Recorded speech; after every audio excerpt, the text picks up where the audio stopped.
આજે માન્ય મુખ્યમંત્રી શ્રી પોતે સુઈગામ આવ્યા અને ત્યાંથી જલોયા પણ ગયા.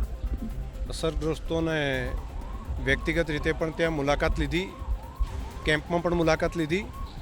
હજુ અહીંથી થરાદ જશે. થરાદ ગામોની મુલાકાત લીધા પછી વાવની એક મિટિંગ થશે અને વાવની અંદર એમણે આજે અસરગ્રસ્ત વિસ્તારમાં જ રાત્રિ રોકાણ કરવાનો પણ નિર્ણય કર્યો છે. એટલે માન્ય મુખ્યમંત્રી શ્રી પોતે આજે અસરગ્રસ્ત વિસ્તારની અંદર જ રોકાવાનો નિર્ણય કર્યો છે. આજે માન્ય પ્રભારી મંત્રીશ્રી પણ સતત માન્ય મુખ્યમંત્રીશ્રીની સાથે રહીને અહીંની ઘણી બધી સ્થિતિની એમને જાણકારી પણ છે. કેટલાક નિર્ણયો તાત્કાલિક કર્યા છે. એમાંનો એક નિર્ણય એ કર્યો છે કે પશુ માટે તાત્કાલિક ઘાસ લાવીને સૂકું ઘાસ ગવર્મેન્ટનું એ અસરગ્રસ્ત વિસ્તારના પશુઓ સુધી પહોંચે એના માટેની તાત્કાલિક સૂચનાઓ માન્ય મુખ્યમંત્રીશ્રીએ આપી છે.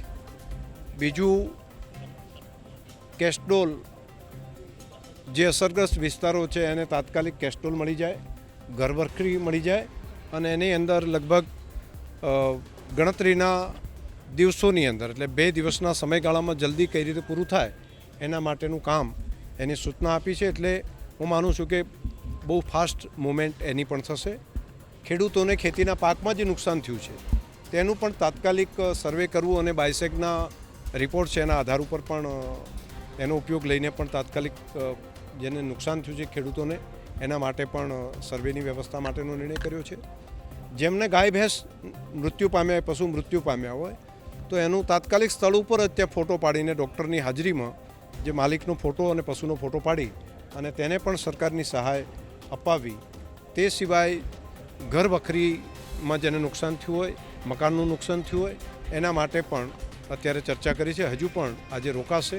આવતીકાલે પણ બાકીની જે વાત હશે એ માન્ય મુખ્યમંત્રીશ્રી કે માન્ય પ્રભારી મંત્રીશ્રી કક્ષાએથી તમને જાણકારી મળશે.